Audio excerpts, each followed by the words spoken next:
अस्सलाम वालेकुम future lawyers, welcome to Anu's legal world. तो एज यू नो गाइस, हमने लैट प्रिपरेशन सीरीज स्टार्ट की हुई है और हम मोस्टली टॉपिक्स कवर कर चुके हैं। ऐसे राइटिंग, पर्सनल स्टेटमेंट, इंग्लिश का पोर्शन हम कंप्लीट कर चुके हैं और लास्ट लेक्चर मेरा इस्लामियात से ही रिलेटेड था।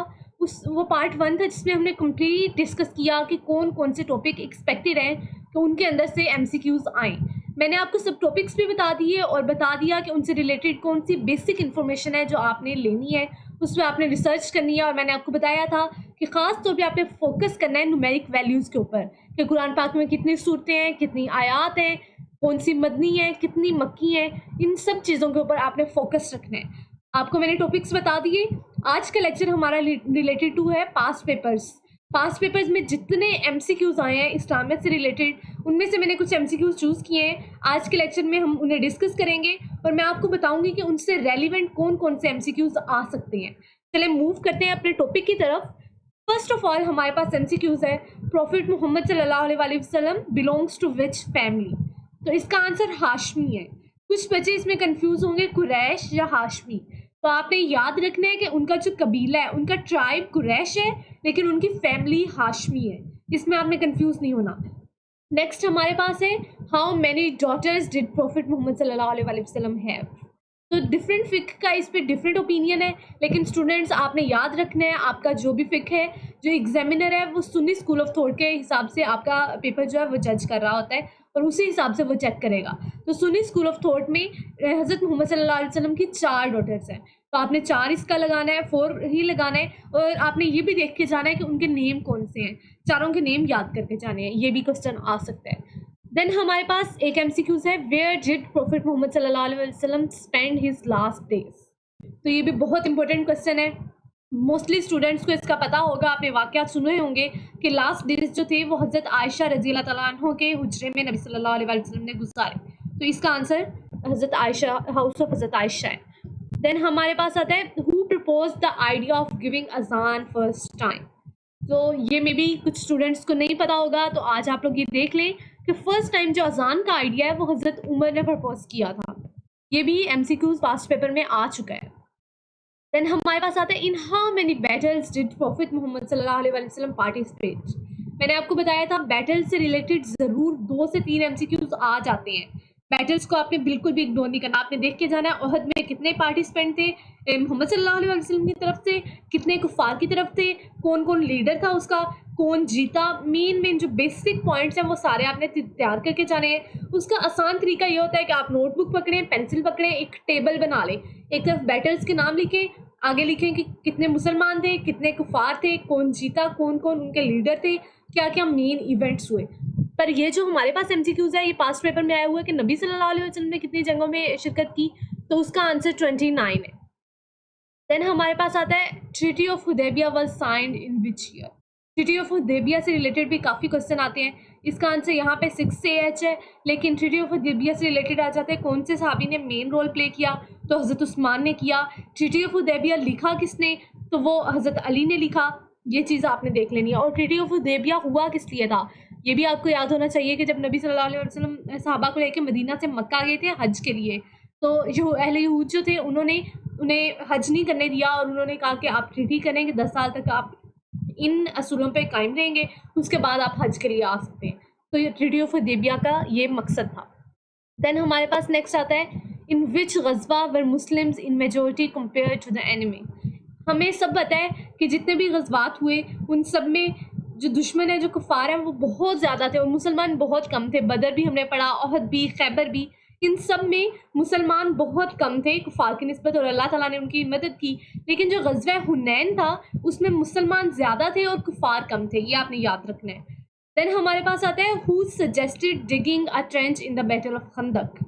ये बहुत इंपॉर्टेंट है। हज़रत सलमान फ़ारसी का ये आइडिया था, वो जिस एरिया से आए थे वहाँ पे ये तरीका अपनाया जाता था कि खंदक खोदी जाती थी, तो उन्होंने ये प्रपोज़ किया था आइडिया।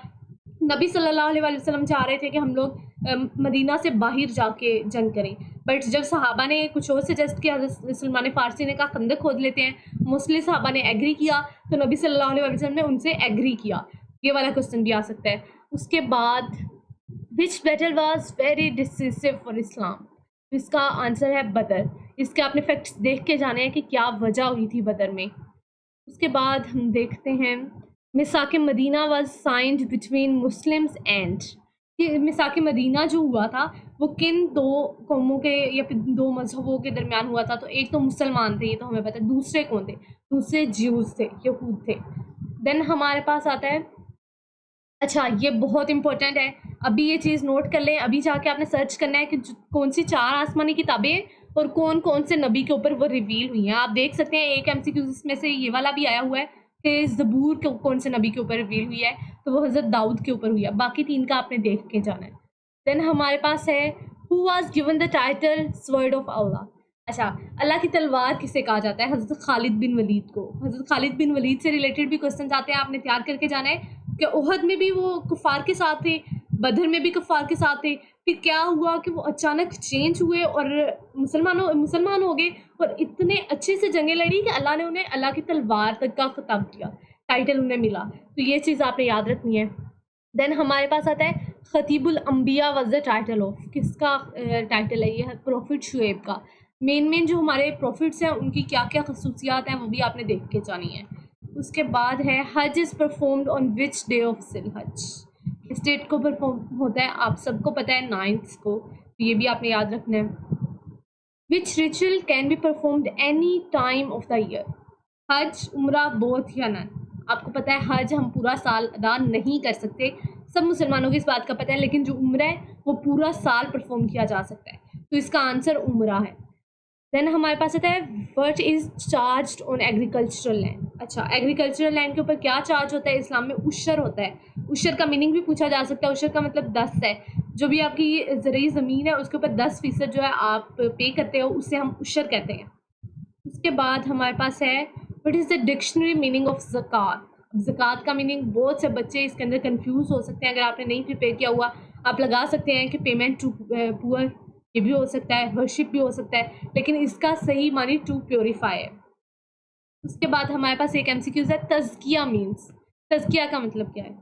तज़किया का मतलब सेल्फ प्योरीफिकेशन होता है, ये भी आपने याद रखना है। ये चीज़ें याद करके जाने वाली हैं बिकॉज आप लोग इन सब में कंफ्यूज हो सकते हो। ये चारों काम ही अच्छे हैं, तो तज़किया का कोई भी मीनिंग हो सकता है, लेकिन एग्जैक्ट इसका मीनिंग सेल्फ प्योरीफिकेशन है।